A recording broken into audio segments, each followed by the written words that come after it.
নবী করিম সাল্লাল্লাহু আলাইহি ওয়াসাল্লাম বলেছেন, লাইলাতুল কদর আমি পেয়েছি, কপালে কাদামাটি ছিল, বৃষ্টি হচ্ছিল, তার মানে ওই রাতে বৃষ্টি হতে পারে, ওই রাতে বৃষ্টি হতে পারে। লাইলাতুল কদর আলামত, রাতের বেলা বৃষ্টি হতে পারে। বৃষ্টি হয়েছে, তিনি নামাজ পড়েছেন, কপালের মধ্যে কাদা লেগেছিল, তিনি বের হয়েছেন, সাহাবীদেরকে বলবেন কোন রাতটা লাইলাতুল কদর, আজকে রাতটা লাইলাতুল কদর, এটা বলতে বের হয়েছেন। বের হয়ে দেখছেন দুজন মুসলিম আপোষে ঝগড়া করছে। লিসেন টু মি, দুজন মুসলিম আপোষে ঝগড়া করছে। আমরা বলি না যে মুসলিমদের মাঝে ইখতিলাফগুলো রহমত, আমরা বলি না? দুজন মুসলিম আপোষে ঝগড়া করছে।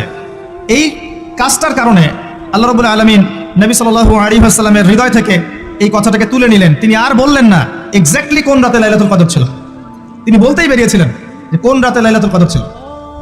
আমাদের ইখতিলাফের কারণে আমরা সেই নির্দিষ্ট রাতটাকে হারিয়ে ফেলেছি। নবী সাল্লাল্লাহু আলাইহি ওয়াসাল্লাম এখন বললেন যে আমাকে ভুলিয়ে দেওয়া হয়েছে কোন রাত, তোমাদের ঝগড়ার কারণে। অতএব তোমরা শেষ দশকের বিজোড় রাতগুলোকে তালাশ করো।